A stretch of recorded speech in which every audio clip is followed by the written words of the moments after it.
I suggest we start talking about this little game that we talk about multiple times a week that we call football.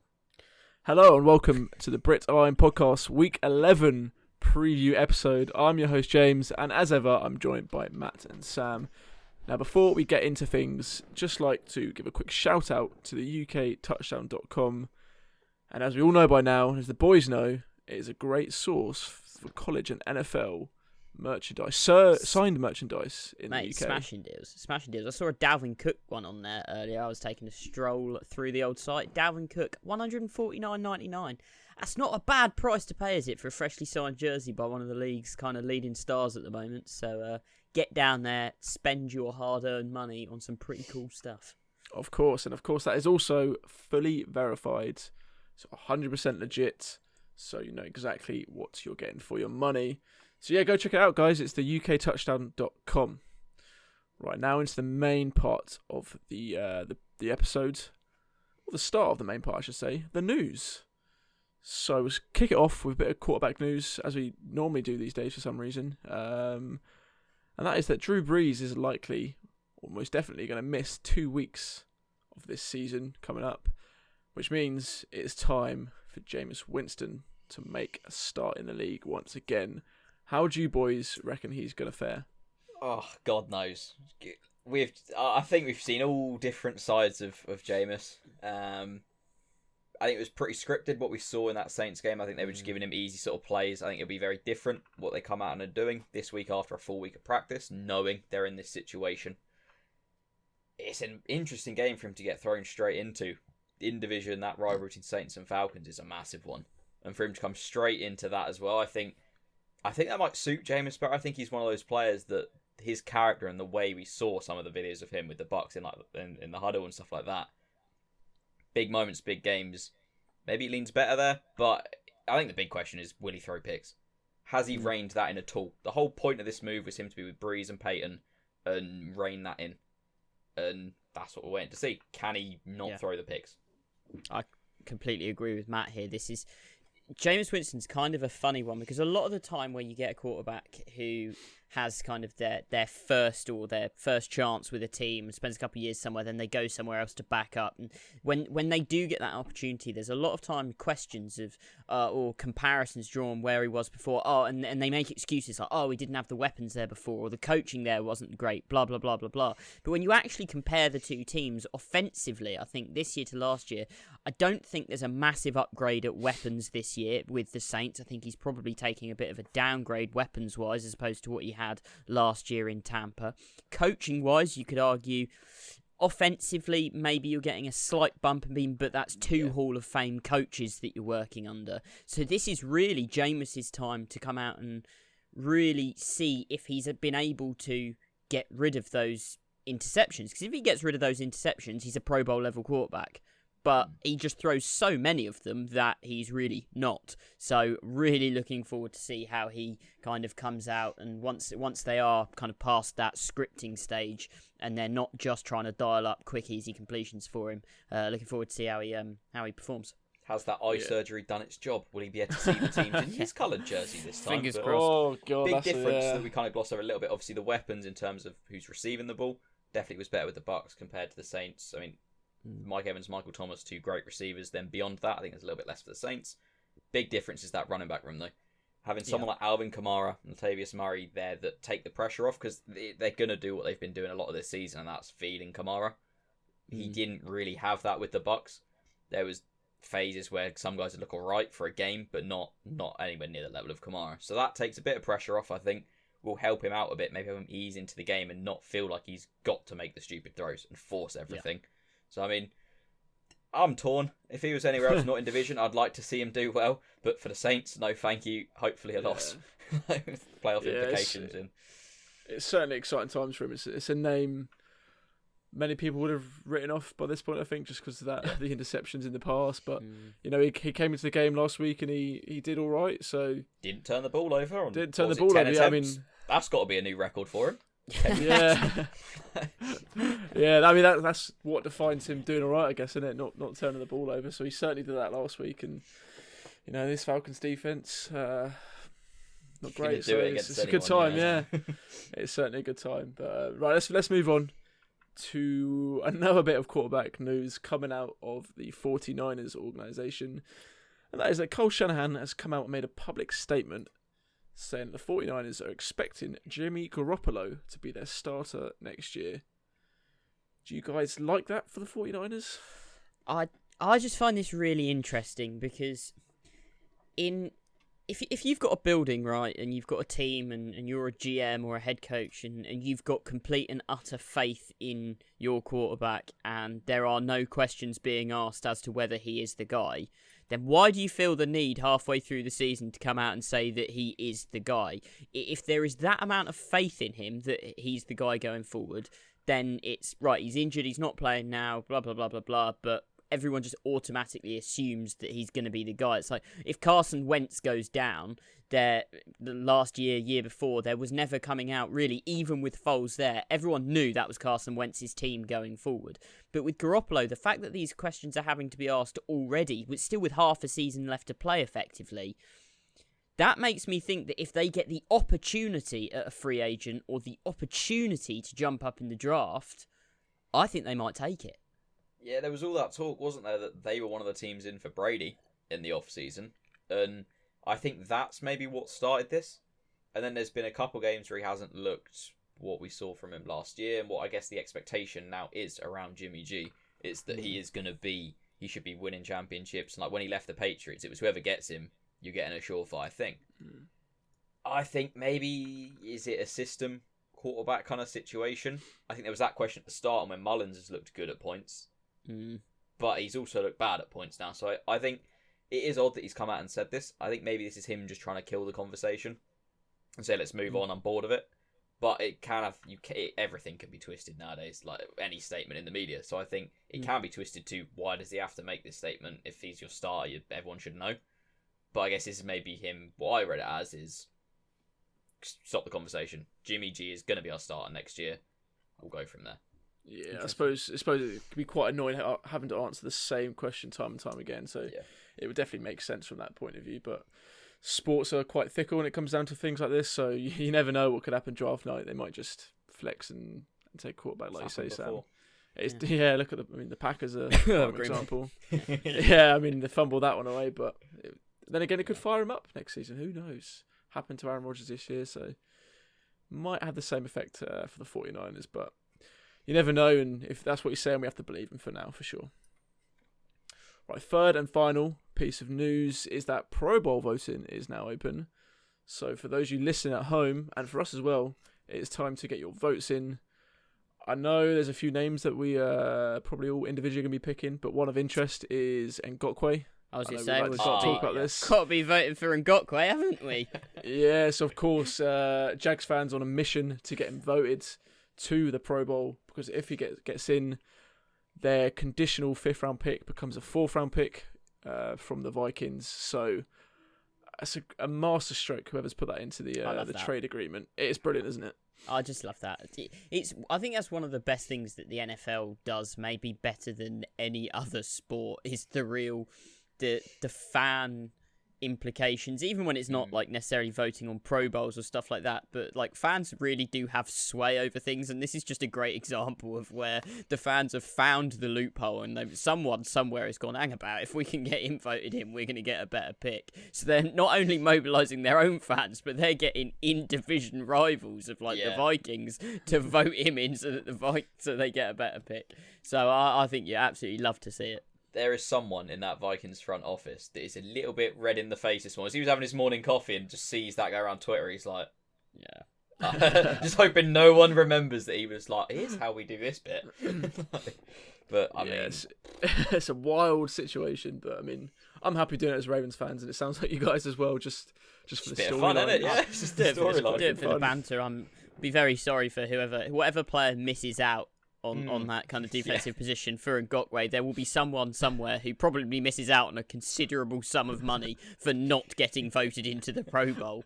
But that's the NFL, problem. Baby.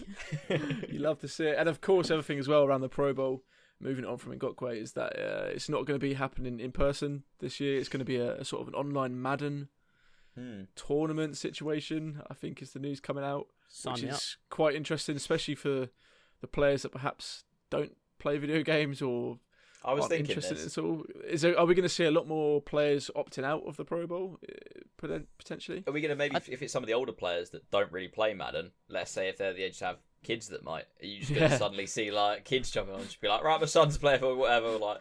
I mean, Philip Rivers is sorted. He's got exactly. He's got his whole roster sorted. But like, it wouldn't, to be honest. I don't think it's but quite cool. I don't think it's really that surprising. I mean, the actual Pro Bowl. A lot of people don't bother watching the Pro Bowl. Like, I do this every year. When the Pro Bowl, the stuff and the coverage of the Pro Bowl that I watch is like the cool, like the skills challenges and all the fun kind of side things they do. Where you've got all this great talent in Orlando for the week, and they do these cool challenges. But the actual game.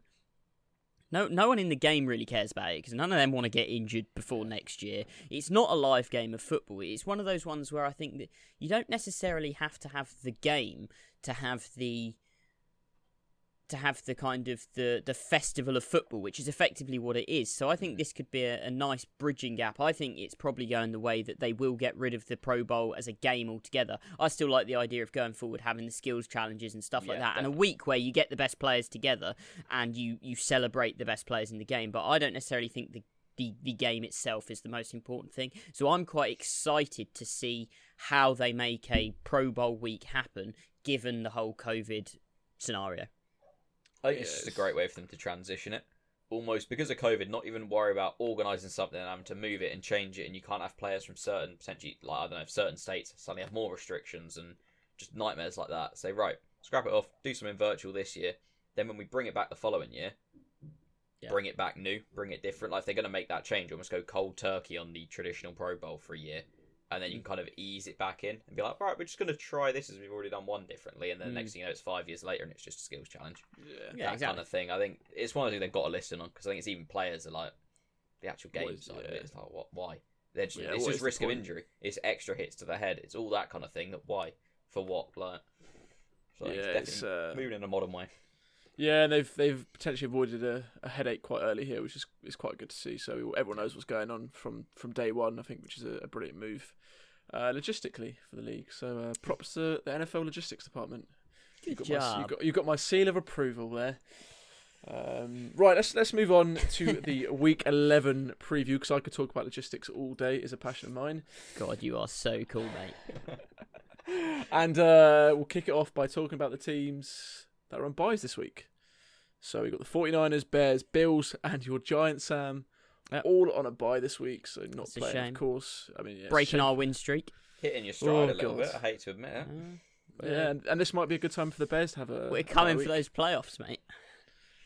I mean, anyone in that division could. You're not wrong. I think we are a game off of first now. So it's that tie for the Eagles, I think, that's holding them in it at the moment. Or it was, But so of course not going to mention those teams in this preview. Right, we'll kick it off with the Thursday Night Football as we always do, and we have a 1:20 a.m. matchup if you're in the UK between the Cardinals and the Seahawks. Oh. Now, last week D-Hop proved his worth. The Cardinals are definitely looking the better off of that trade with the Texans to send D-Hop across to Arizona. But the Seahawks lost last week to the Rams, and Russ did not play that well at all. So is their win condition literally Russell Wilson playing out of his mind at this point? And can we see him do it against the Cardinals? I don't know if it needs to be out of his mind. I think it's the turnovers that have crept in. It's just silly little moments that are very uncharacteristic for him. And I think he definitely will get it back. He'll kind of right the ship and himself sort of rein in on those. I think we've seen his ability. There's no questions about that. It's just an odd little stretch where, I mean, he needs to put an end to it because if this is something that continues on throughout the season, it could sort of start a little psychologically in his head. You've seen it happen to players before. They get a bit of a downfall or something like that. But I reckon he'll get it sorted. And I don't know. I think he's been playing at such a ridiculous level at the start of the season that this was always going to happen to some degree. I think this is a bit more drastic. It's sort of a little bit one to the other. But he's still making ridiculous throws. And if you take out, obviously it's quite easy to say, but take out the turnovers, he's still putting up great numbers. It's just the turnovers that are killing him. And the Seahawks, when that defense, you can't afford it. I think that's the key thing, is the turnovers and the fact that defense is just terrible. The defense is really bad. You go on about it every single week, James, and this is probably the matchup that has scared me the most for the Seahawks in the last couple of weeks. You're going up against DeAndre Hopkins, who is maybe the best receiver in the league at the moment. You got Christian Kirk on the other side, who is also a really good receiver. Good. They've got their running backs coming back healthy. Kenyon Drake put together some form of, he was on the field. He was looking okay. I think he got a fair number of yards last weekend. And the thing is, Kyler Murray is throwing a lot of touchdowns. He's running for a lot of touchdowns, and he's not turning the ball over an excessive amount in the last couple of games, which is kind of the opposite trajectory to where Russ has gone. They're crossing over the other way, and I like the Cardinals in this game. I think the Seahawks, it will be a good game, but I don't necessarily have the confidence that the Seahawks are going to be able to put up enough points in what could be a game where the Cardinals put up over 35. So I'm taking the Cardinals quite comfortably, and I think with the spread, the Seahawks being at -3, Cardinals at +3 sounds like a great shout. Yeah, I'm looking at that as, he's probably going to put a jinx at it now, but relatively surefire on the trajectory of both teams at the moment. And we've seen Kyler look good against better defenses. They could just tear this apart. And then with that change of pace between Edmonds and Drake, if they do get up, and then Kyler Murray, we've seen how well he can run the ball. They don't even have to risk throwing it at points, but then when they do, it's going to be on the money. So this is a really worrying game for the Seahawks as well, because suddenly this becomes a bit of a slide that they're on. You see them at 6-4, you're starting to say, they're fighting for just wild card spots, and potentially they're trying to scrape into these playoffs, and they're not coming into the playoffs hot. Yeah, it's the wrong trajectory for a successful year. Exactly, and whoever wins this, because that division is so crucial, and it's so tight at the top of that division, every divisional game from now on is potentially the divisional game that could make or break your season. Is that going to be the game that decides whether you get the higher seed for the playoffs, or if you even make the playoffs? So I think this has got the potential to be a really good game to watch, because we are starting to get to the business end of the year, and if the Seahawks lose that, then they're that game behind. They don't play the Cardinals already beat the Seahawks a couple of weeks ago as well, didn't they? Yes, overtime victory, 37-34. So not getting to play the Cardinals again, that getting swept in division. This is a massive game for the Seahawks. So I'm glad you brought that game up as well, because Kyler Murray outperformed the average when you're talking like passing yards allowed. For the Seahawks, they averaged in about 353, and Murray got 360 last game. So he's above average when you're comparing like that, which is, a bit of a minor stat really, but you know how much I love stats. So useful for the prop bet, potentially. Yeah, exactly. And that game was 37-34, I said, and that was with Russell Wilson playing out of his mind. Back then he's hit a bit of a dip in form. Yeah, exactly. So if he continues that form, that worse form, I think you guys are right. That spread is really gonna be easy to bet against. That -3, I'll be taking the Cardinals on that all day long.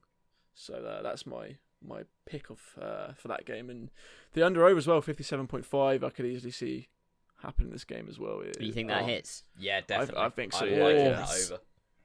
That's one I'd be avoiding just because it is so high, like 57.5. That is so high. If this turns out, and it could turn out to be a blowout just from one of these two quarterbacks, because this is something else that needs to be acknowledged, is that while we've seen Russ in recent weeks kind of have those games where he does fall apart a little bit and throw 2 or 3 picks, we have also seen that from Kyler Murray. So it's not outside of the realms of possibilities that one of these guys has a game like that and it ends up being a blowout. So with that being so high, personally, I would avoid that over-under, just because I don't want to say that it's hitting the under, because I think there's a good chance that this hits the over, but it's so high that I don't want to bet on it. So what helps me here is the fact that last time out, the total score was 71 between these two teams, and now that is 13 or 12.5 points below what happened last time out. So although I can see what you're saying, that does help me think that I'm a bit more happy to back it this time around. I think my only concern is I'm not as concerned if Russ has a similar game to recently, because he's still putting up the touchdowns, the odds, he's still making things happen. Yeah. But I think it's only if Kyler has a bad game, but I think he's starting to get rolling. And the more Hopkins starts to feel himself, and those two just get on a page again. Like, that catch, that's a walking Jordan advert. They've just made an advert for them, like, the way. Incredible. Outrageous. But I think the big thing for me, maybe a little bit more Seahawks focused. We've seen it over the last few years. They're kind of handing the keys to Russ and sort of saying, right, air it out. Especially at the start of this year.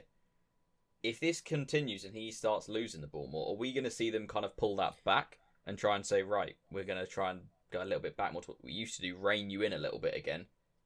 Or how do they play this? Because it's a kind of mixed success rate. If you take it over maybe the last sort of 2 months of how they've done that, are we going to see them change?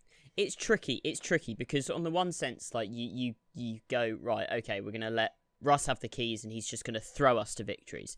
But the second you ask your quarterback to do that, you automatically kind of have to assume that they're going to throw more picks. The more they throw the ball, the more they're going to throw interceptions. So when you pair that with having one of the worst pass defenses in the league, you're kind of opening yourself up automatically to being in these games that are high-scoring affairs and shootouts.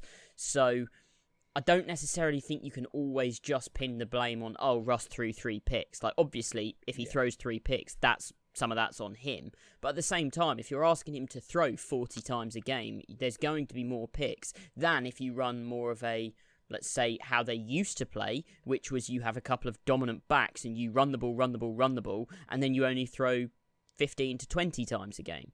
So I think either side has its merit. The issue is with that defense, you can't really afford to play a run, like pound the ball kind of style of offense, because you need the big plays, because you know your defense is going to give up big plays. Yeah, I think that's where my question at the start sort of came from. How much they rely on Russ playing out his mind as well, and it seems to be quite a bit, just because that defense is terrible.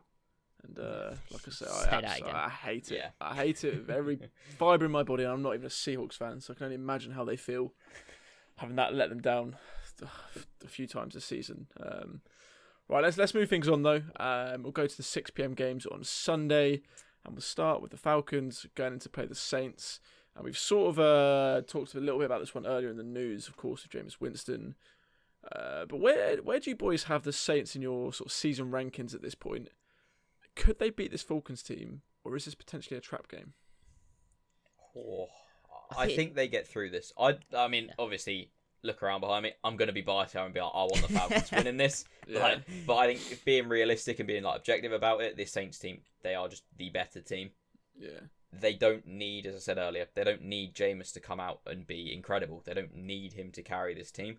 They just need him to not turn the ball over and let Kamara do the rest. This Falcons defense is not good.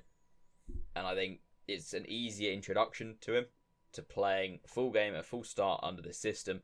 They've also, as well, Taysom Hill is not just going to disappear. If anything, he might get a bit more as well.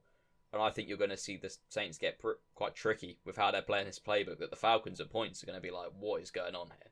Yeah. Especially, I reckon, those maybe even a first couple of drives. I think we could see a longer scripted period at the start of both halves. And I think with that spread, it's difficult when you've got such a change in a team like where Breeze has been the constant.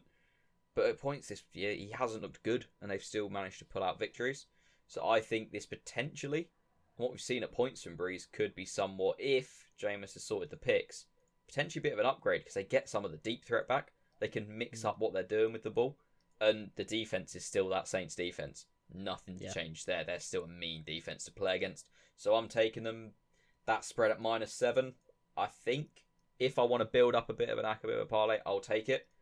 I'm not going that was any... I won't be shocked if they don't win it by that much, though. But it's one I'm considering leading into Sunday morning.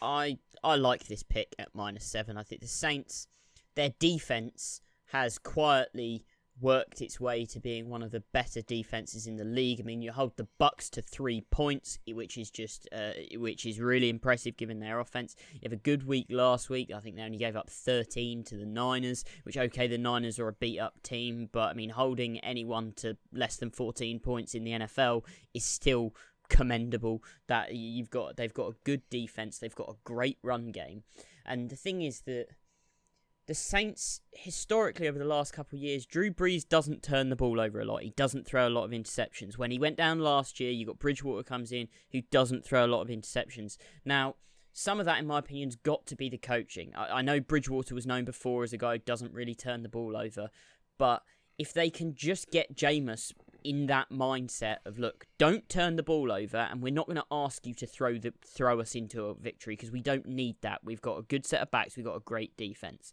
They'll script easy completions, get him into it, and just don't treat him like he's this wonder quarterback, first overall pick. Just forget about all of that and go, look, don't throw completions, and then when the opportunity to chuck it deep and show off his arm and show off the fact that he can throw like that pops up, they'll take it.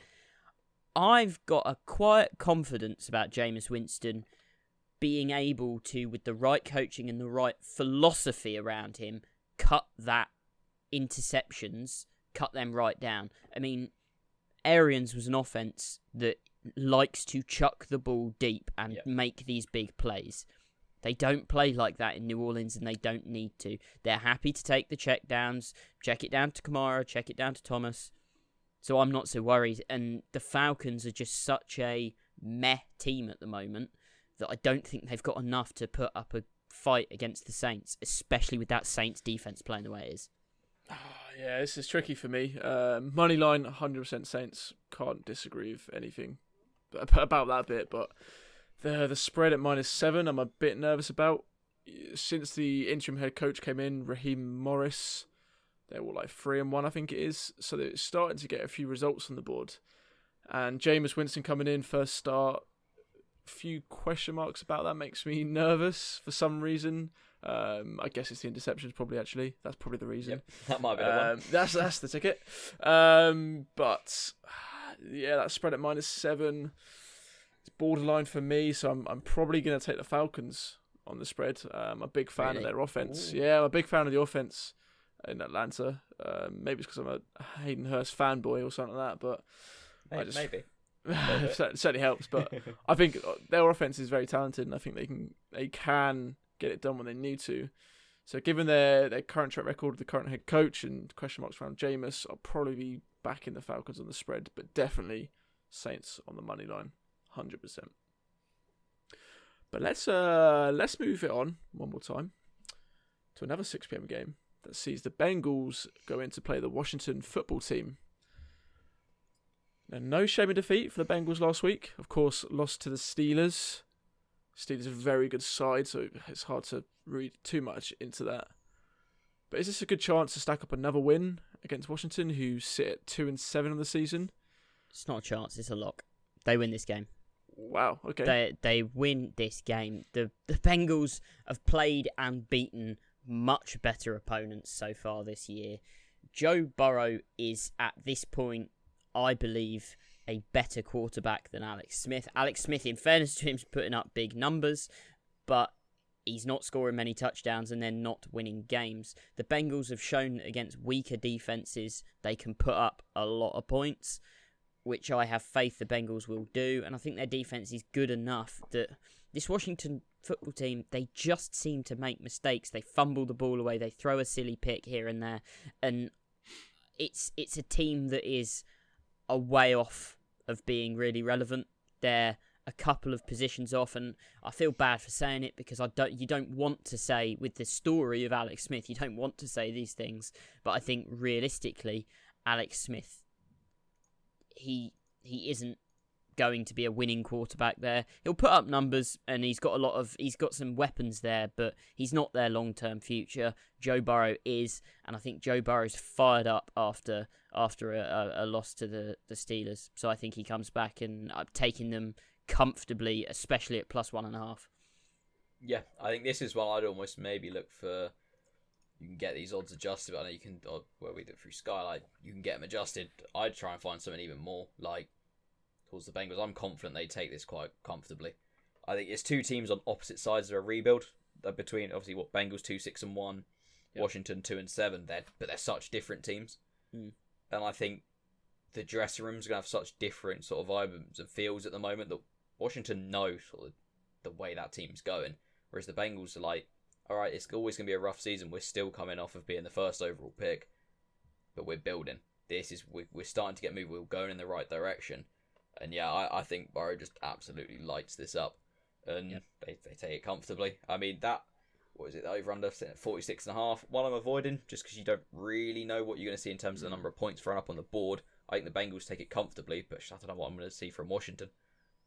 Can Smith move the ball enough, which he has been, and then one of these backs get it in the end zone? Because that seems to be the only way they're scoring touchdowns really at the moment, and it's a tough one to call. But yeah, definitely running with the Bengals all day. Yeah, I don't think it's not going to be easy for them as such, because I think that Washington defense isn't terrible. You know, it's actually doing quite well this season. But I think you guys are right. The better quarterback in this situation is definitely Joe Burrow for the Bengals. So it's hard to look past him, and he's been unlucky this season, I think. As was Alex Smith last game, granted, but I think he's just a better quarterback, better all-round team at this point. So I'm with you boys. Much better as well. Weapons. Yeah, much exactly. better weapons. It needs to be said at this point, T. Higgins is potentially one of the steals of the second round for the Bengals. To pick him up where they did, and he's probably looking like the best rookie receiver in my opinion, or certainly the most productive. So great to see him doing as well and forming that connection with Joe Burrow. That's going to be around for a long time. Yeah. That's going to be there for a while. It's ones you love to see, for sure. It's two talented guys linking up, so it's brilliant to watch. Another 6 p.m. matchup we have this week is the Detroit Lions going to Carolina to play the Panthers. Now, the Panthers are having a few injury problems at the moment. Of course, Bridgewater is a current bit of a question mark going into this game. I think he's questionable. And CMC, Christian McCaffrey, has been ruled out for this game as well. So where does that leave the Panthers going into play Detroit? How do you see that faring for them? I don't even know. Like the Panthers, I mean, we have said this. The Panthers are one of those teams that you seem to get a different Panthers every week, and from a betting standpoint, I'm avoiding this game in every sense because because exactly like we say, we don't know what Panthers team you get. One week they show up and they play really solid football, they run the ball well and they play to their win conditions and they win comfortably. Other weeks they show up and they just can't get the ball moving on offense at all, and their defense shows how inexperienced it is. So I'm unsure if there's a week for them to show up and win a game comfortably. Theoretically, the Lions are one of the worst teams in the league at the moment, probably. So it really depends what happens at quarterback, I think. If Bridgewater plays, then I would take the Panthers because I'm confident in Bridgewater, and I think he's got the potential to be there for quite a while and be quite successful. If Bridgewater doesn't play, then I'm taking the Lions, even with Matthew Stafford's weird hand injury thing he's got going on at the moment. Yeah, I'm not going anywhere near this game in any form. The Lions, we've said it's the same as the Panthers. Like, what version do you get? The Lions have been like this for a few years now. It's largely what version of Stafford, but just that Lions team as a whole. I'm not going to try and predict that week in, week out in terms of where I'm putting my money betting-wise, especially against this Panthers team. 2 starting quarterbacks. Who knows if both of them, one of them, neither of them are going to be playing in this one. I think if Stafford plays, I'm going to lean with the Lions. If I had to like kind of stick my neck out and make a call, but it's not a confident one, and I think I'd rather stay on the fence with this one. But leaning Lions, won't be shocked if it's Panthers. Could be a draw.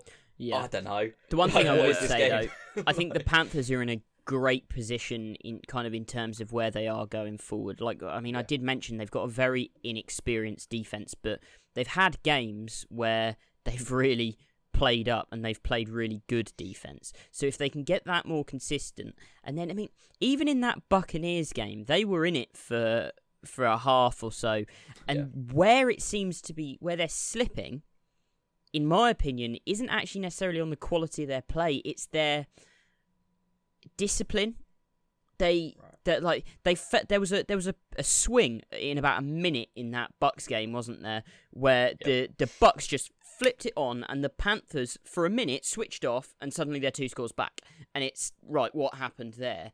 And those are the things that will increase. I mean, you've got a new head coach, you've got a new quarterback, you've got young receivers. A lot of these things, that as that team stays together, will automatically get better. So I'm quite confident that this time next year, the Panthers will be a playoff contending team. So who knows where they'll be in 2-3 years' time. And like I said, I'm quite confident that Bridgewater is the guy that can win there. And because they're not paying him silly money, they're going to have money to put things around him. Like, they've got the receivers there. They've got a running back. They've got a young defense they can build around. So I'm really excited for this Panthers team just in the long run.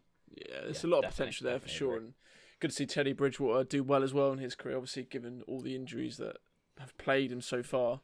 And we were a bit worried of him on Sunday as well when he went out with a potential knee injury. That was not good to hear. So it's glad to hear that he's doing all right. But I'm with you boys in this one as well. It's a game I'm avoiding. Potentially a good game for DeAndre Swift to come in and perform well. We know what this Panthers run defense is like. It's not great, allowing that Ronald Jones big 98-yard bomb. Big play. Last week. And he had 190-odd yards on the day or something ridiculous like that. Yeah, it was over 190. It was crazy. So weird game. Yeah, if DeAndre Swift can replicate that for himself, then he's going to eat up on Sunday, and you love to see it, especially for a rookie as well. It's brilliant to watch. Right, another game that perhaps is not so brilliant to watch. The Patriots going in to play the Texans. The Texans can't even tank at this point because they haven't got the first and second round picks, and they're just bad at the moment. But the Patriots beat the Ravens last week, which is shocking to wake up to. I've got a question about that game, though, because I don't know if you guys picked up on some of the things that Lamar Jackson was saying before this game. There were a couple of interviews. Lamar Jackson had said that for a couple of games before this game, he'd noticed that the opposing defenses knew what they were calling. So they were calling out the Ravens plays as they were happening. So suggesting like there is something that's happened around the league that people have really either there's been a leak and something kind of a bit underhand's gone on and they've got hold of playbooks somewhere, or people universally around the league are starting to really figure that Ravens playbook out, and that would figure as to why the Ravens haven't been as massively kind of productive. But if it is as it seems like it is, and people have figured them out and they know what the Ravens are calling, that makes me think that maybe that Patriots win wasn't as massive as we think about it in the greater scheme of things. Do you know what I mean? I looked at this as just, when I woke up and saw it, I will never be shocked to see, regardless what variation of players are on the field, if Belichick is coaching that Patriots team, there will be results like this. And I think, who knows, if let's say, maybe let's not go down this conspiracy, someone's leaked the playbook, no, everyone's got it. Or for this, you can, but for me, let's say we're avoiding that, if we're just talking purely about Earl this Thomas, game, anybody? if we're just talking about this game, I'm thinking Belichick, if teams start to figure out this Ravens offense, if other teams have, Belichick's going to have done. Mm. He is one of the best at stuff like that. It's something that Cam Newton's come out and said. It feels like what he preps them for. It's like he's seen what's going to happen in the game. Mm. It's just a testament to his coaching that if it's a team that is easy to figure out, it's something they're going to be able to do. And I think this Patriots team is going to pick up bad losses just because of who's on the field at points and mistakes. Mm. Then they're also going to pick up wins where they just play up and they're just so well coached. Yeah. That it makes them a nightmare to predict, I think, going forward. And especially if Cam Newton continues this sort of erratic trend of being a feasible quarterback, a good quarterback, a bad quarterback, what you get in each week. I don't know, but it's worrying for that Ravens team. And if it has been leaked, if it is the controversy, if we go down that route, it explains a lot, but season's done. It's the thing is, right, so I can agree with you both. I think, Belichick is a genius. I think we all know that by now, so you can see it from that point of view. But I do also tend to agree with you all saying there, Sam, as well. And it's something we've, just to relate back to football in the UK, maybe even for Reading actually, is the plan B. Not having a plan B is always letting teams down. Now, a few years ago, when Reading had Yep Stam, we played passing football, and then as soon as teams figured it out, high press, all of a sudden, no plan B, started losing games. And you can sort of see this with the Ravens because it happened last year against the Titans as well in the playoff game. The Titans figure the Ravens out, and then all of a sudden They just can't get it done. So I do also agree with that as well, Sam, that maybe for the Ravens they need to figure a plan B out, another way to win. I'd just be concerning. I'm just so interested to see what this Patriots team now kind of coming off of that victory, because the second that they won that game, all of the Patriots fans that have been shouting constantly for the last 20 years suddenly rose back up, and it's Belichick's the best. And you had 3 weeks before that everyone was jumping off the bandwagon and the house was burning, and then they get one marquee win, and suddenly people are going, oh well, are the Pats back? Are they relevant again? Cam looked good and the defense was great. I'm really looking for them now to come out and dominate the Texans defensively. Yep. Because otherwise, that would then lean to me, if they don't hammer the Texans this week, that makes me think that the reason they beat the Ravens is because for whatever reason, now it may have been just one game amazingly coached, but that makes me think people just know what the Ravens are doing for whatever reason, and that maybe the Patriots aren't actually that good. So I think the Patriots need to beat the Texans. I mean, they need to beat the Texans to keep any playoff hope alive. But I mean, the Texans are a terrible team at this point. Their only win condition, as it has been pretty much all season, is can Deshaun Watson do an absolute madness? Which, it's not easy to do in the NFL. It's not fair for us to expect him to. So I like the Patriots to win this game. But if they don't, there are some serious questions to be asked about the Patriots. Oh, undoubtedly. They have to come out and I think just hold this Texans offense and really limit them. But the problem is, I don't know if I can confidently predict that, because we've seen such different performances. It's night and day what this Patriots team does sometimes. I think they will. I think this Texans team are in a terrible spot for the next year or two. Because, as we said, that you can't tank when you don't have a first and second round pick. No cap. All they're doing, exactly. They got they've been left just adrift, and currently all they're doing, each time they get worse, the Dolphins must be sat there laughing. They're potentially in a playoff. Well, they are in a fight for the playoffs this year. They've got what looks like their franchise quarterback locked up. Oh, and they're going to have a really good, potentially top 5 pick in the first and second rounds. They've played a blinder. This Texans team, I think.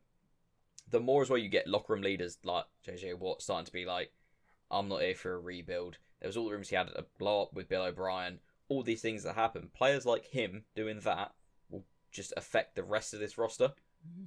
And you can't afford to have any. I think just generally, you know how the Patriots, the coach, we kind of know what goes on in that building. With players that have left have talked about it. You kind of can't go into a game against the Patriots, no matter what version and if they're good or bad, with a different mindset. So I think I'll bet on the Patriots happily this week. I think with that spread getting them at -1, sure, sign me up, fine by me. And we'll see, I don't know, it's going to be a weird game. I don't know if this is going to be a great game to watch. Just from a fan's point of view, maybe if you want to really dial in on the game film and the coaching and watching it in detail, when you sort of go back and watch it, it could be a great one to look at what goes on. But I think the Patriots just take this and the Texans are just further adrift. Yeah, I tend to agree with you as well. And the Texans have got the worst rush defense in the league. They're sitting very pretty at the bottom there. And on the flip side, the Patriots have been quite good at rushing the ball. In fact, they've favoured rushing the ball more than they've favoured throwing it for one reason or another. Maybe it's lack of trust, or I don't know what it could be.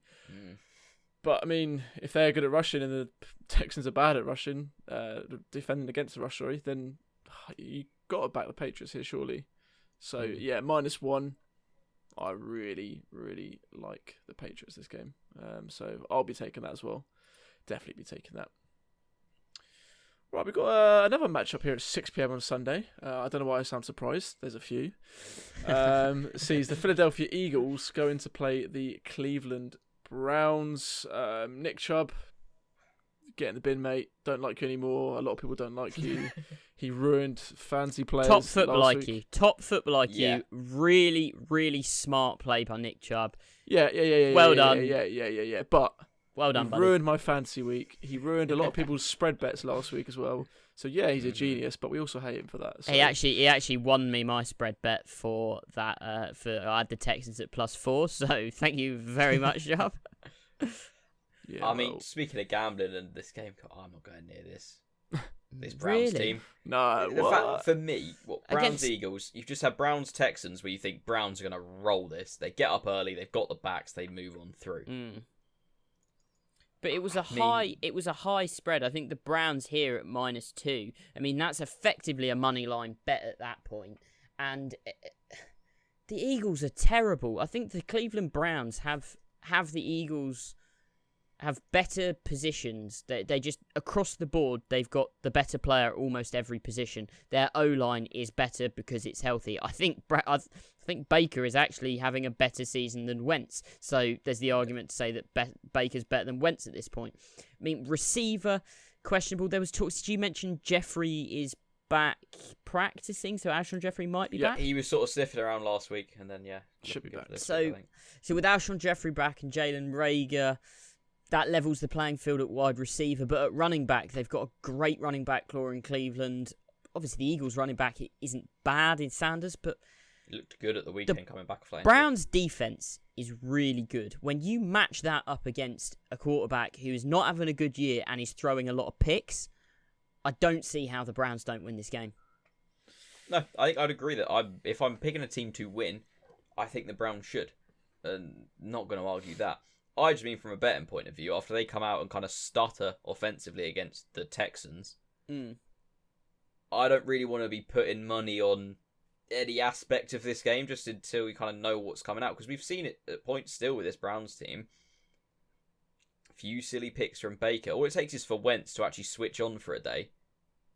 Baker to do the opposite. You never know if a game script goes the wrong way, you're suddenly looking at a really weird game here. Yeah. It's just, there's a lot of unpredictability. And I think just off that game at the weekend, I'm just kind of keeping my money away. But I think the Browns should win this. And if they don't, alarm bells. I think That's Yeah, that game of the weekend, I think, for me, is a bit of a pinch of salt.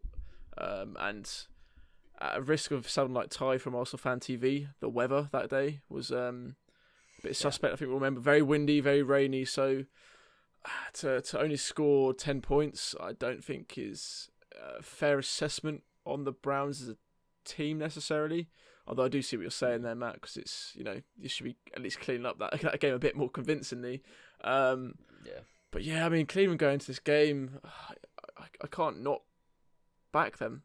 Wentz is having a career low year when you're looking at like percentage passes completed, and he's thrown 12 interceptions this year as well, which isn't great. So against that Cleveland defense, which Sam has mentioned there, which is pretty good, it's hard to see anything but a Cleveland win for me in this one. And when the spread's -2 as well, I think they can definitely cover that, because that's a field goal winning that for the Browns, and I think they're more than capable of doing that. That Eagles O-line as well, Myles Garrett could have an absolute field day. Oh, just a bit. And he is one of those 2 or 3 players that is really separating himself, in my opinion, to be the one of the front runners for Defensive Player of the Year at this point. He is a monster. And against that banged up O-line, I think the Browns could... I'd quite like a prop bet of 3+ sacks for the Browns this game. There you go. That's a good one to take, for sure. The other thing to mention as well for this game is that if the Browns win and the Ravens lose, then the Browns will go second in division, which at the start of the season, no one would have backed at this point. Wild. So, I mean... Mad. If that doesn't motivate them, then what would? They could potentially sneak in with a wild card spot at that point, and I think the Browns will be really fired up for this game, especially with who the Ravens have got this week. But we'll come on to that in a little bit. But we'll stick in the AFC North, and we'll go to the Steelers, who go in to play the Jacksonville Jaguars. Of course, the Steelers are still undefeated on the season, 9-0. That win against the Bengals. Jaguars 1-8 on the season, lost against the Packers last week, and the Steelers open up on the week at -10. So in theory, this should be a walk in the park. But are you guys slightly concerned about the fact that the Steelers play down to teams, and at some point that's going to get them? Could this be the game? From a gambling point, yes. Like, I'm avoiding spreads here. Steelers like money line. I think it's just a safer way to go. When a team's 9-0, you're probably going to be putting your money with them, especially against a team like this Jags team.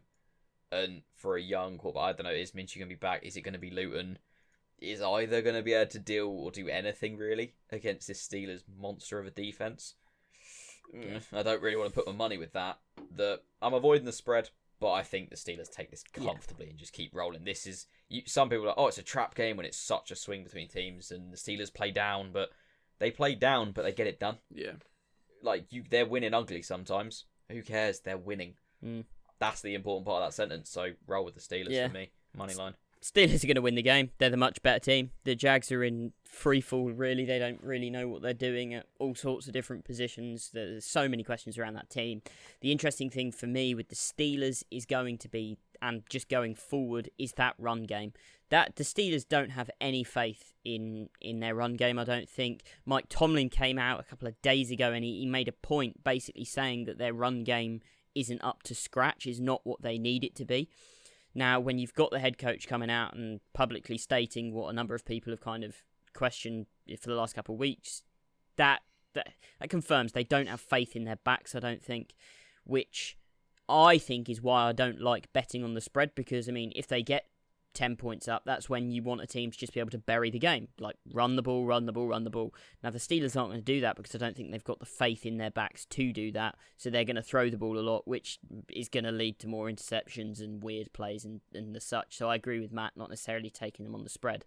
Steelers will win the game. Going to be really interesting to see if they can't get that running game sorted, how that affects them in the postseason. Because in the postseason, if they can jump out to early leads against some teams, I mean, say you come up against the Chiefs and you jump out to an early lead and you've got 14 points on the Chiefs going into the second quarter, your win condition then becomes run the ball and keep the ball away from Patrick Mahomes and don't allow what happened to the Texans to happen to you.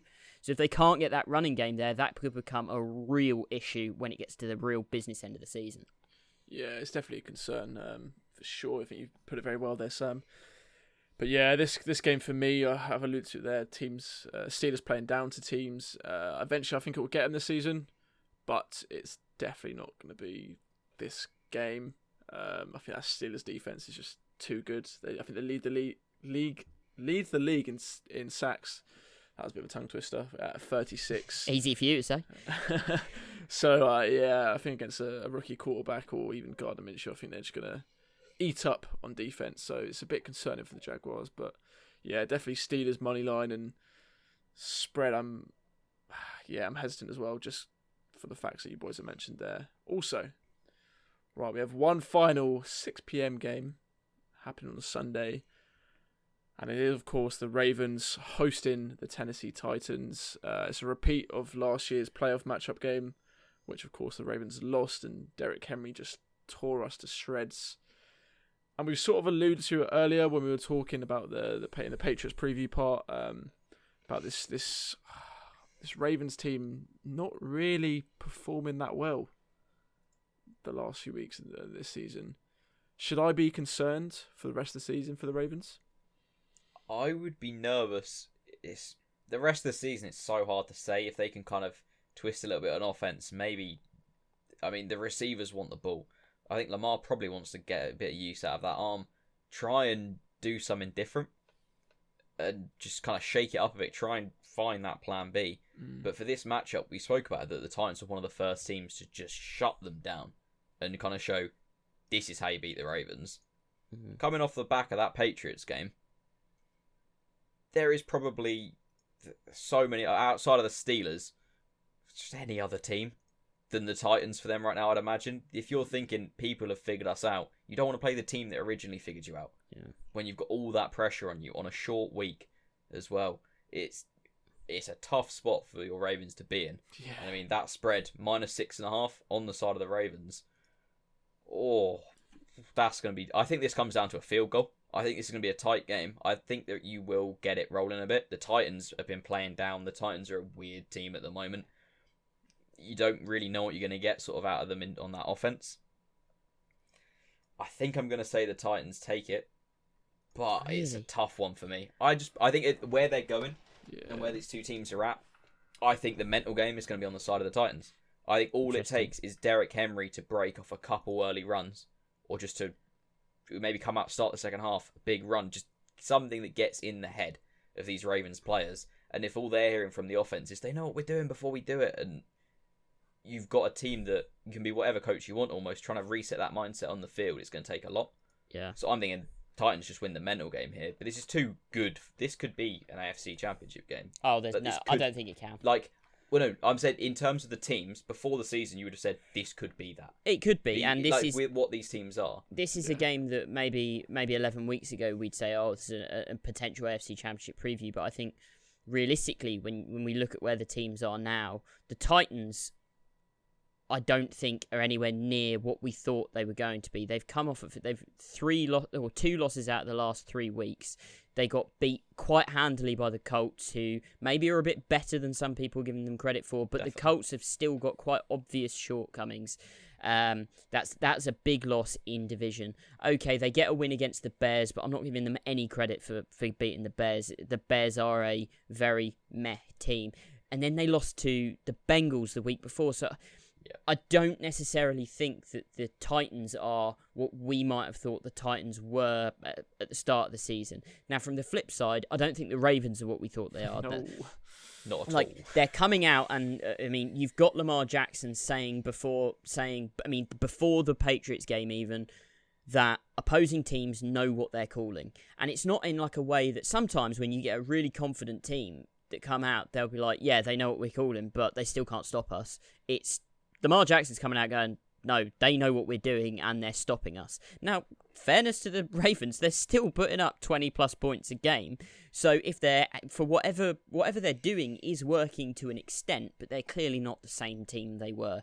So I think neither of these teams going forward, I wouldn't class either of them as real contenders at this point. I think that in the AFC, both the Chiefs and the Steelers are both clearly better teams than both of these teams. Yeah. So I would assume that it's unlikely you would need a run to come forward or for something to happen towards the end of the season to give me more confidence. I think for this matchup, the Ravens are the better team, so I would take them to win the game. But I'm not going anywhere near that spread because I don't know. I honestly don't know. So I'd take the money line, but I'm not touching the spread. I am touching the spread and I'm locking it up for the Titans this week. Oh, really? I do not feel confident going into this game. Titans show they can do it against us last year. And this is a crunch time game for the Ravens. You know, if they lose this game, it's then 6-4 on the season. And I mentioned it before in the Browns preview. If Browns win, they then leapfrog us and then we're third in the division. Then we're not just chasing the Steelers, we're also chasing the Browns at that point. And it just sort of puts it out of reach in a weird sort of way. But a part of why I'm looking at the Titans as well is just the injuries that seem to be coming out for the Ravens right now. You know, we talked about the Eagles, we talked about the 49ers. The Ravens are a couple more injuries away from being in the same breath of those two teams. So obviously Nick Boyle got injured last week, and he's a big blocker on that offense. And then we've already lost Ronnie Stanley as well, and Orlando Brown didn't practice fully today as well. Another piece on that O-line. It's looking a bit suspect. And of course, on the flip side as well, Calais Campbell, questionable for next week, and so is Brandon Williams as well.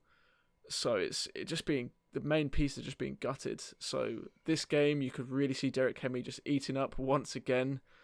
And that concerns me as a Ravens fan. So for that reason, I'm backing the Tennessee Titans on the spread, which would then be plus 6.5 for them. And I think they could easily cover that. And if they do lose, it probably will only be by a field goal or something like that. So for that reason, Titans are my lock-up of the week. And it does pain me to say it as well. It's horrible to predict your team's going to lose, especially a game this important. This is the game we need to win. But sometimes you got to do it for the listeners, James. You've got to give them that crucial information for their betting for the week, haven't you? Can't be biased, exactly. I can't be biased. As much as I want to say, I bet the Ravens will be fine. It's unlikely to happen for me. Right, let's move things on to the sort of the later games on Sunday. And we'll kick it off with the Packers going in to play the Colts. Now the Colts are slight favourites going into this game at 2.5 on the spread. If I'm reading that correctly, I had to double check myself there. I struggle to call this either way, although my heart really wants to back the Packers for this one. But could this be the game of the week potentially as well? It looks like a blockbuster of a matchup.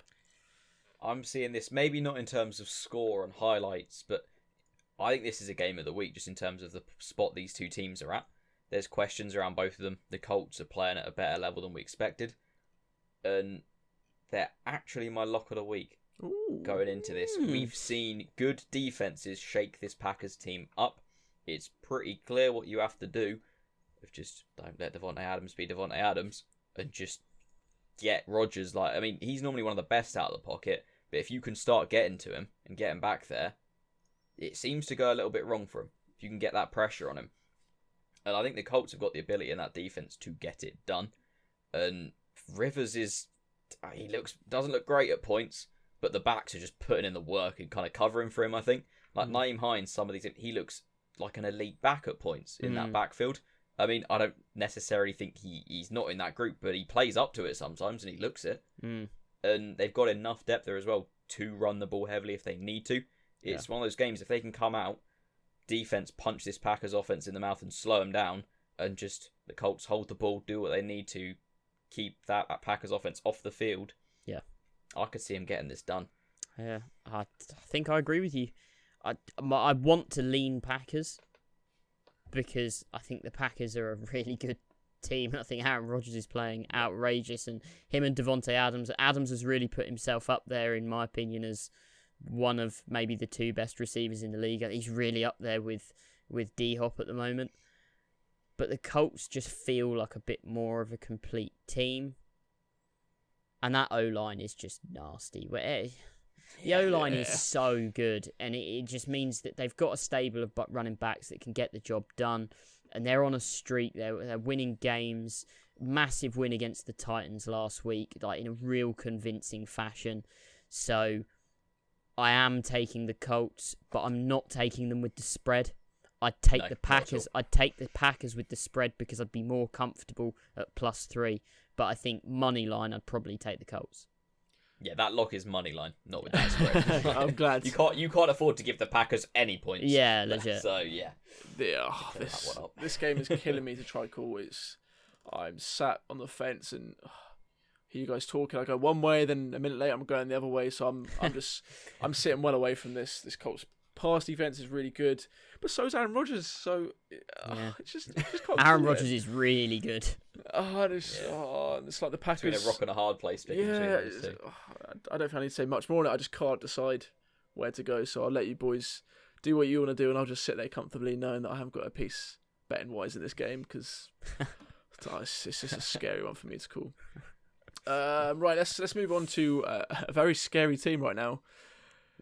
In the New York Jets, going in to play the Chargers. Jets are back in action. Yay. Should get some party poppers for that because I'm fresh off a bye, and it's just brilliant to see the best team of football out there performing on the field like they always do. It's brilliant. God, I hate that. How bad has Gase made him during a bye week, do you reckon?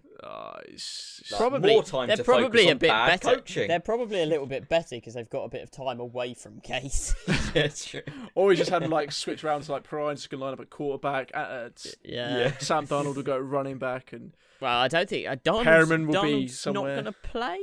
Is Darnold even in that? I think Joe Flacco's going to start. So Darnold's calling the plays. I don't know how they're going to do it.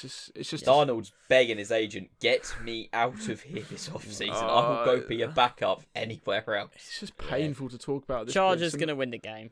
Yeah, let's make it a quick one, but let's mention the Chargers a bit quickly here because they're not as bad. Be a bit controversial. Sorry, go on, Matt.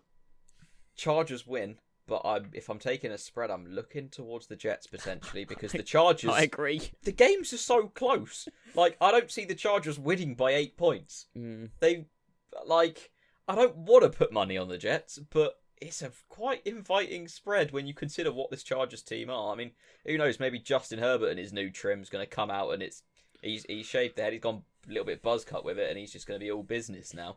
Maybe.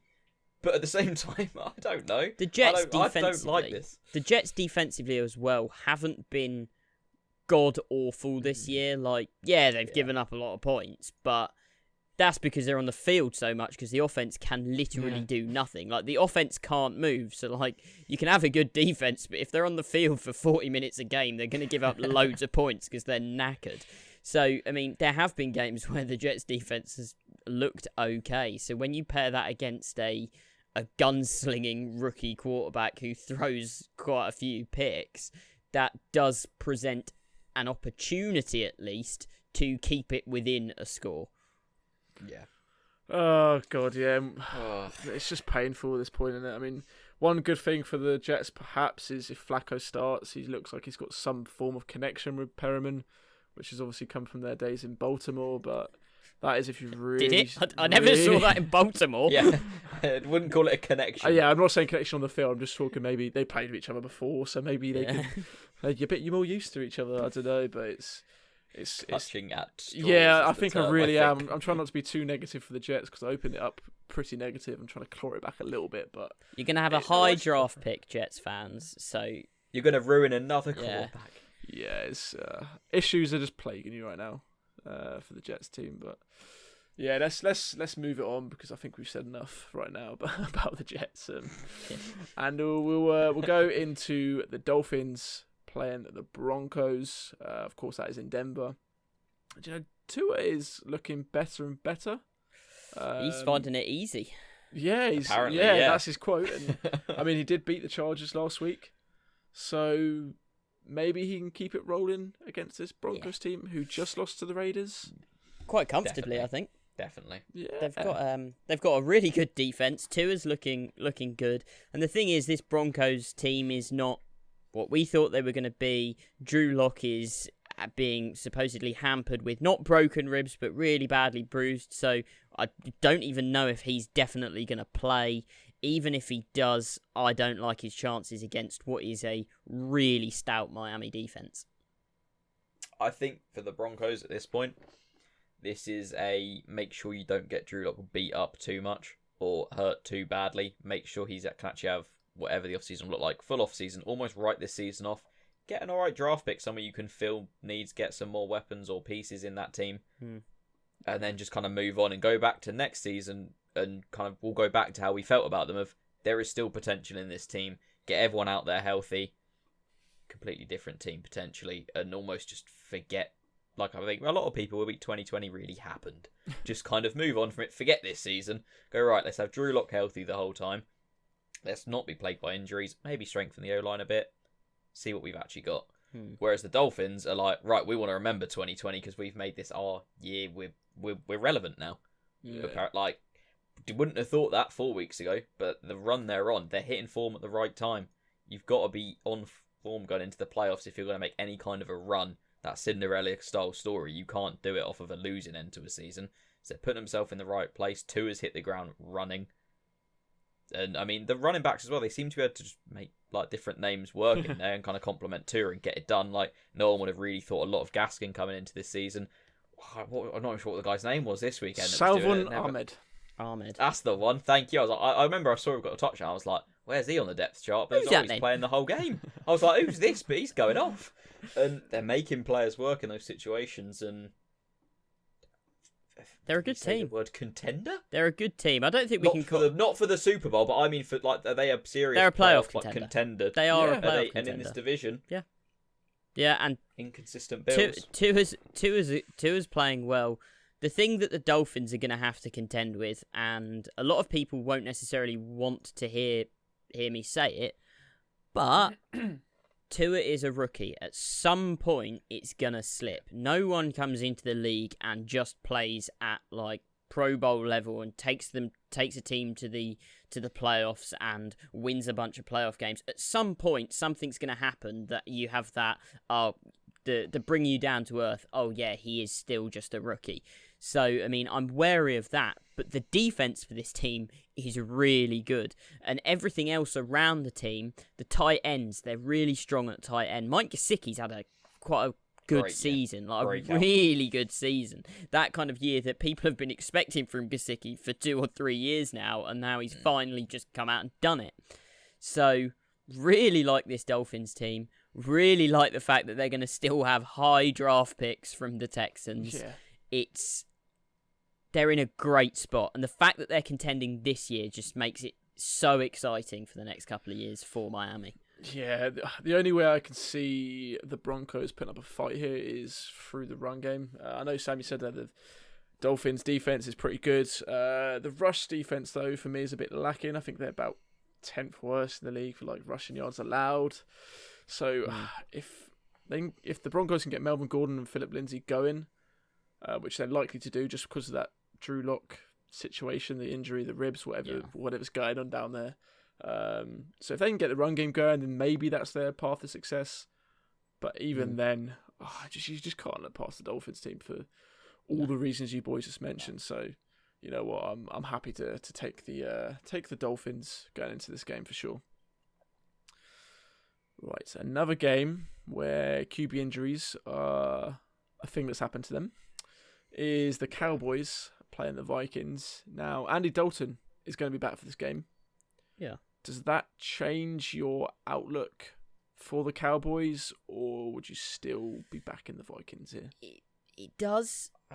It does in the sense that I think me and Matt basically go, So, from what we've seen of Dalton since he came back, is he really struggled to get the ball moving. But he was taken out relatively early in that game. Barely saw him to make any judgment. Like, the Cowboys are a bad team. They've got a terrible defense, so we can't expect them to win the game, I don't think.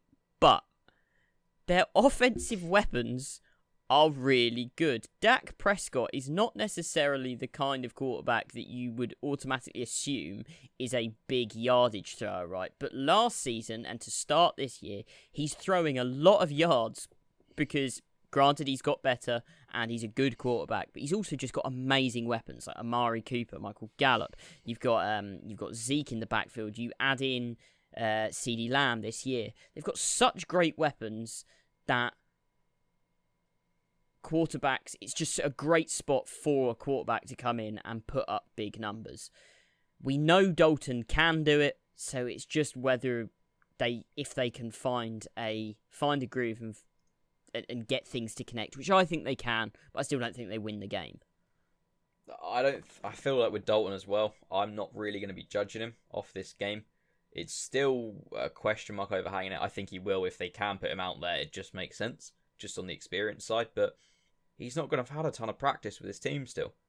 Like, recently as the starter and getting that chemistry. So I think give him a full clear week heading into it and a chance to play a full game, and I'd expect a bit of an upturn. But there's still the issues on the O-line. There's still so many issues with this team. And you put Dalvin Cook up against this defense. Yes. Come off it. Like, this isn't even going to be a game. Zeke is still apparently, see it come up, feeling tightness in his hamstring. He's not 100%. And as much as he hasn't looked great this year for the middle part of it, he started hot and has gone off since Dak went out. If Zeke isn't feeling it, the Cowboys can't afford that on top of everything else. So I think the Vikings at -8, I actually quite like. They're a team going in a good direction at the moment and finding their groove. And Kirk Cousins even, he's getting it done. Yeah, what do we think I'll take him. What do we think the over-under on Dalvin Cook? Over-under 150, which is the price of his signed jersey on the UK touchdown. Yes. Rushing yards. What do we think? Over-under? Over. Yeah, over. This Dallas defense, defense is terrible. Second worst in the league with rushing yards allowed per game at 157. So that there should be enough for me to go. That's going to be 175, maybe around that point, if not more. Wow. They seem to get him up near that 200 before they pull him as well. So I'm not going to get worried that they get up by too much and pull him out the game. They'll let him feast until he is going to potentially another 200-yard game. Yeah, he will eat this game. It's going to be scary to watch, especially if you're a Dallas fan. They will feed the beast. Yes, that's a thing. I think that's going to happen. Shot at Zeke there. Was it feed the beast or feed the animal he got tattooed on his stomach? Feed me. Feed me, yeah. Something like that. Something involving feeding Zeke. I don't know where the beast has come from there. I don't know. I like it. It just felt right. That's one for you, mate. Maybe get like- that on a t-shirt. I need you a know, maybe t-shirt. see- I was going to say I need a feed No, the I think beast stomach t-shirt. tat as well. I reckon that would be perfect. I think that would would be suit you. somewhat underwhelming if I had a tattoo that said "Feed the Beast" on my stomach. all 50 kilograms for you there, mate. I get it in He really strolls into Macca's. get it in really small writing, so you have to get up really close to actually see what it says. Oh, that is shocking. That is shocking. Let's move things on. Keep it on the football talk here. Potentially for me, one of the most exciting games of the week, if not the most, is the Chiefs going to play the Raiders in Sunday Night Football. Now, last time out, the Raiders won in this matchup. Yeah. So At I'm Arrowhead not as well. sleeping on the Raiders at Arrowhead. Do you guys think we're going to see a repeat of Week 5 between these guys? Matt's shaking his I head. want to bring some news into this before anyone shoots in with any kind of takes. Literally just broke. Nearly the entire... I'm going to read this word for word. 'cause Matt it's Schefter. mad. Nearly the entire Raiders starting defense is going on the COVID list because of high-risk close contacts. Lol. All will be eligible to play if they continue to test negative, but they're going to miss a lot of practicing this week for Mahomes. That's COVID, baby. That's only Just 4 before days. you say anything, want to drop that one with you Right, quickly just to sit on Let me that. reverse when I said don't sleep on the Raiders. Ignore that, because that's going to be quite difficult going to play with this Chiefs team who offensively are very talented. I mean, there is still 4 days is it now till kickoff, so maybe they can get a couple of negative test results back and it'll 5 fix straight itself. tests, I believe it is. 5 straight 5 tests. clear tests, which I think, and by the sounds of it, if they continue to test negatively, so I think this story's been somehow kind of put on the back burner a little bit and held, but it's not the prep you want. And I think it was a fluke result. The Raiders beating this Chiefs team. It was just one of those games. They were just feeling it, and they got the better of the game on the day. The Chiefs aren't going to let that happen twice. I think they're not going to get swept. So Andy Reid off a bye. exactly. Andy Yes. Reid does not lose coming off a buys. Like, it's one of those things. He is notorious for being up there with Belichick as one of those guys that you don't beat them after buys. So I'm putting everything. I'm so confident the Chiefs win this game, and the defense potentially missing some practice time there for the Raiders makes me even more confident. Having said that, slowly coming round to the Raiders kind of hype train, and Yay. maybe I've given them a bit more stick because they are playing some really good football at the moment, Yeah. and maybe they could be in that playoff conversation come this time in a month. It's a brilliant primetime game, though. Yes, God. Yes. This is the kind of game that those guys who sat there and scheduled these games out are sat there like, tick, got that one right. Yeah. That's just a quality bit of Sunday night football. Yeah. What are we saying about the over? 57. So high. The thing is, with that news, that could make It could just 57 be pieces easier. missing. But of Yeah. course, if at the time of pulling the numbers for that was 57. But with that news, maybe that goes up a bit more. Who knows? That's very It's hard true. to call. But if it is Those spreads will 57, be swinging. yeah, It depends on the Raiders' offense, because if the Chiefs come out and they just blow them out, they'll get to 35 points up and they'll put in the backups, and it's not like you're going to expect the Chiefs to cover 57 points on their own. So you need the Raiders to put up a good score and for it to be a shootout for this to happen. So I worry about that just because the last time this happened, it was a high-scoring affair and the Chiefs came off worse. They're coming off a bye. They'll have watched that game 1,000 times over in the last week, and they will have analysed every single piece of footage, and I think it's going to be much harder for the Raiders to have a big game offensively than it was last time. It's going to be harder for Josh Jacobs to get as going as he did last time because he just had a monster week. So 57 is outrageously high, and it's not like this is two powerhouse offenses. It's not like this is the Chiefs-Rams from 3 years ago that just blew up and everyone knew they were the two best offenses in the league. Oh God, yeah, that news sort of it doesn't help when trying to make a call on this one right now.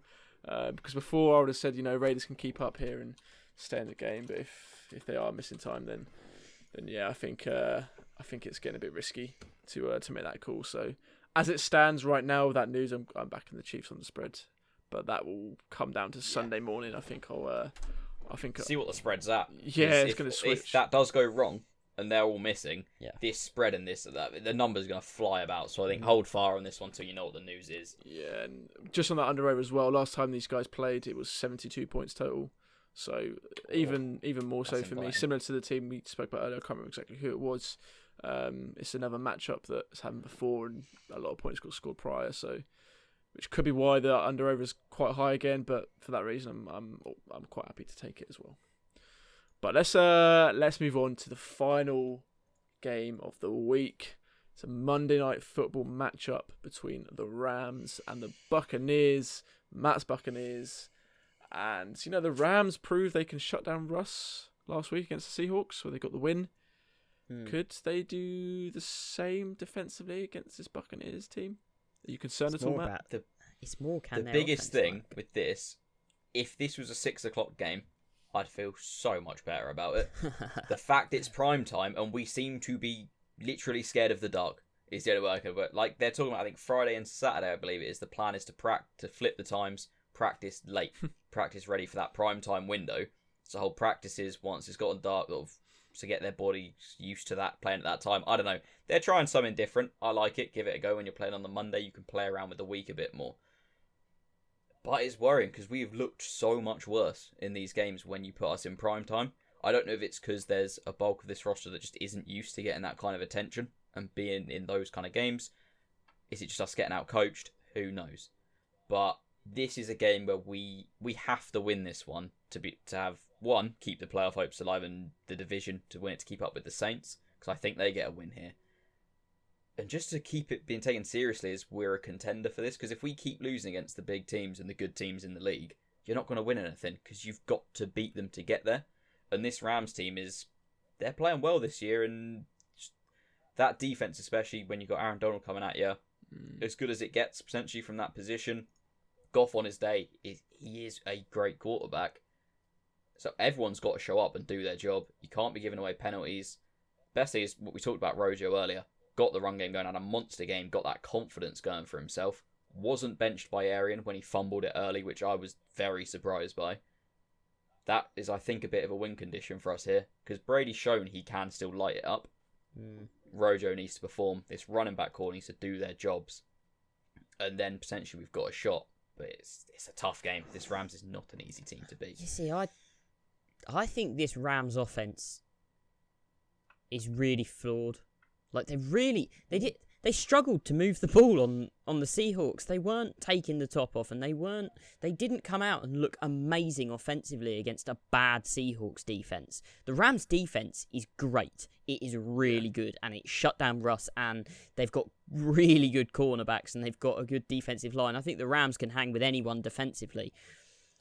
But offensively, I think the Rams are just outmatched here, and this, in my opinion, could turn into a game of two great defenses, and which offense can just grind out the most. And I think the Bucs are much better offensively than the Rams. I have very little faith in the Rams offensively against what is a top-tier Bucs defense, in my opinion. Yeah, it's going to be two great defenses going at it, I think. For me, it's another one that's almost impossible to call at this point. The Rams are one of the best in the league against pass and rush, and the Buccaneers, we've seen what they can do as well. So maybe it does come down to the penalties that Matt's mentioned this episode and previous episodes as well. Don't say that word. Yeah, it's plagued you a few times this season. So maybe that's what it comes down to. But for me personally, this is one I'm avoiding. I'm just going to enjoy it for what it is and avoid betting on it at all. Spread, under, over, money line, no matter what. I'm just going to stay away and just see what happens on the day, because any given Monday, right? Exactly. Yeah, any given Monday. Exactly. So definitely. That concludes our Week 11 preview. But I believe we might have a quick-fire question here, Matt, do we? Yeah, just a little bit of fun. Obviously, Week 11, Sam said it earlier, business end of the season. A lot of what we're talking about now is playoffs, is playing when it matters. I don't want to know a Super Bowl winner. I'm not going that deep with the predictions yet. We'll save that a little bit down the road. I just want to know, which 2 teams make the Super Bowl? Who are you both feeling to get there and be playing in the big game? Oh, God. Right. To put you on the spot there. Cowboys I know one of Sam's. and Bengals. Actually, from that division, Steelers, I think, right now. I can't look past them. Tough to call. Obviously, Sam mentioned before as well about the run game, but right now they're getting it done in the regular season, so you sort of would back them to go the whole way. And then from the NFC, 2 names spring to mind. The Packers, because of course Aaron Rodgers is playing out of his skin this season, but also the Cardinals as well. Quietly, the Cardinals, I think, could make a challenge for it. Wow. Okay. So, but it's a tough division for them, so that is why it's a bit... But, yeah, Packers, Steelers for me, with maybe the Cardinals being a bit of a dark horse. Look at that. Cardinals Steelers I would love to watch that as a Super Bowl. Brilliant. Just that matchup would be very intriguing. Yeah. But what are you feeling, Sam? Who are you leaning on? Steelers all day. They were my dark horse at the start of the year. I'd love for them to get to the Super Bowl just so I could bring out the clips of our preseason stuff where I was so high on them, and you told me that they weren't going to be good, and I was like... I said if they stay healthy, I agree, for the record. And they have. It was contentious. Big Ben hasn't broken. The Steelers are, in my opinion, they're the best team in the league. I think they're the most complete team. Yeah. I think for the NFC, it's going to come down to whoever performs best on the day out of Brady, Breeze, and Rodgers. It's so hard to pick between those 3 guys because it feels like a year where one of them is going to get there. But I'm going to take Rodgers. I think he's playing MVP football. So I'm taking Packers Steelers at this point. I think they're my Super Bowl matchup. Cool. Yeah, bit of a consensus for me. And I think you can't look past the Steelers 9-0. If a team's doing that, you've got to put them in there. Team's unbeaten, you've got to assume. NFC, I completely agree with you there, Sam. It's going to be one of those big 3 names that they're going to be fighting for all sorts of records. And this year they're going to be fighting out for that Super Bowl. I think it's so hard because I think on any given day, any of them beat each other. But I'm going to keep it close to home and say the Bucks make it. Just to know Sam would hate to watch that Super Bowl with me. But who knows? You're not even number 1 in your division. Come on. Don't matter. Come on. If Breeze can't stay healthy, I'm just saying, Jameis loses them 2 games. Who cares if we lost twice to him? We win 2. We're ahead. Jameis needs to finally help the Bucks win a Super Bowl. Oh, God. And who knew the way to do it was to get rid of him? It pains me. It's got to be the Steelers Packers, right? God, I don't know how you put it in the Bucks. I'm with you on that that's one, what James. I'm saying. Like, I think Cardinals. it will be one of those things. I'm going to absolutely hate it if the Bucks make the Super Bowl. Yeah, it'll be tough. And I have to sit next to him on a sofa with the Bucks in the Super Bowl. I don't know what I'll do. Well, no, until we get hammered by Brady gets broken in the first minute by that Steelers and then we're loving defense, it. and then I'm like, well, all right. Oh, God, honestly, if the Bucks make the Super Bowl and win it, I think I'll have to move out. I'll activate. Oh, perfect. Oh, there's even more at stake. Nice. Right. As long as you keep paying rent. I've never wanted it more. But love it. Unless you boys have any more points to raise, then that is all we've got time for today. So as ever, be sure to head over to YouTube and go like, comment and subscribe, and be sure to turn on the notification bell. It will let you know when we post out an episode. And also head over to Twitter and Instagram. We are at the Brit Iron. Go drop us a follow on both of those platforms. But for now, thank you for listening, and we'll see you next time. See ya.